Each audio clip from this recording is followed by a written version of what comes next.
જય Sainath education and charitable trust અને શ્રીરંગ રાજેશ આયરે દ્વારા દર રવિવારે પવિત્ર દર્શન યાત્રાનું આયોજન કરવામાં આવે છે। આજે રવિવારે ઝાંસી કી રાની ચોક સ્થિત આપણું કાર્યાલયથી 8 બસ સાળંગપુર કષ્ટભંજન દેવ મંદિર, કોટ ગણેશ મંદિર, બુટ ભવાની મંદિર, ધર્મજ જલારામ બાપા મંદિર ખાતે જવા પ્રસ્થાન થઈ હતી। પ્રસ્થાન પૂર્વે આજે મધર્સ ડેની ઉજવણીના ભાગરૂપે માતાઓ સાથે રાજેશ આયરે, પૂર્ણિમાબેન આયરે અને યુવા કોર્પોરેટર શ્રીરંગ આયરેએ કેક કાપીને ઉજવણી કરી હતી।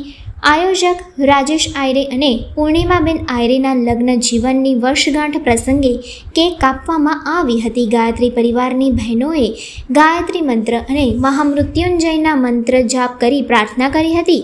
આજે સેવાસી ગામ, ગોત્રી ગામ, શ્રીકાંત પાર્ક, લક્ષ્મીનગર, સૌરભ પાર્ક, ઇન્દ્રપ્રસ્થ, લક્ષ્મીનગર સહિતના આસપાસના વિસ્તારના નાગરિકો માટે 8 બસની વ્યવસ્થા કરવામાં આવી હતી। પૂજન અર્ચન બાદ બસને આપણું કાર્યાલય ખાતેથી પ્રસ્થાન કરાવવામાં આવી હતી। આ પવિત્ર દર્શન યાત્રા અંતર્ગત શ્રદ્ધાળુઓને બસ, જમવા સહિતની સંપૂર્ણ સુવિધા અને વ્યવસ્થા જય સાઈનાથ એજ્યુકેશન એન્ડ ચેરિટેબલ ટ્રસ્ટના માધ્યમથી કરવામાં આવે છે।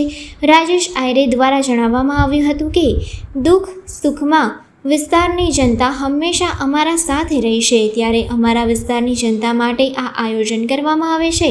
આજે મધર્સ ડે છે, ત્યારે અમે સૌભાગ્યશાળી છે। આખા વડોદરામાં અમારા જ વિસ્તારમાં ગોત્રી રોડને મા રોડ નામ આપવામાં આવ્યું છે તેમ જણાવ્યું હતું। સૌથી પહેલાં આજે પવિત્ર દર્શન યાત્રાની અંદર આજે તમે જોઈ રહ્યા છો કે અમારા વિસ્તારના પવિત્ર દર્શન યાત્રામાં આજે સમગ્ર દેશવાસીઓ માટે આજે માતૃત્વ દિવસ એટલે આજે મધર્સ ડે છે। આજે ખૂબ નસીબદાર છે કે આટલી બધી માતાઓને દર વર્ષે અમને પ્રેમ મળતો હોય છે અને આ બધા માતાઓને આજે મધર્સ ડે સાથે સાથે મારા મેરેજ એનિવર્સરી ડેનો પણ દિવસ છે, ત્યારે હું બધા જ લોકોને આજે તમે જુઓ છે કે રૂટિન યાત્રા છે, મારે 1 લાખ લોકોને આ યાત્રા લેવાનો સંકલ્પ જે અમે કરેલો છે।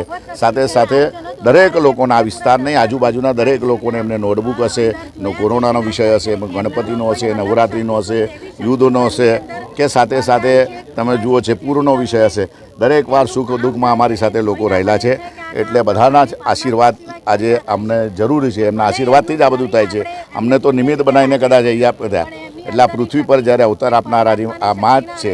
આજે આ માતૃત્વ દિવસ સાથે સાથે એનિવર્સરી દિવસ અને પવિત્ર દર્શન યાત્રાનો દર રવિવારનો દિવસ જે હોય છે, આ નિમિત્તે અમારી શ્રીકાંત પાર્કની સોસાયટી છે, સૌરભ પાર્ક સોસાયટી છે, અમારી ઇન્દ્રપ્રસ્થ છે, લક્ષ્મીનગર છે, સાથે સાથે શ્રીજી ગોલ્ડ છે, આખું અમારું ગોત્રી ગામ છે, સાથે સાથે આખું અમારું સેવાસી ગામ છે અને સેવાસી ગામ સાથે સાથે શ્રીકાંત પાર્ક છે, સૌરભ પાર્ક છે।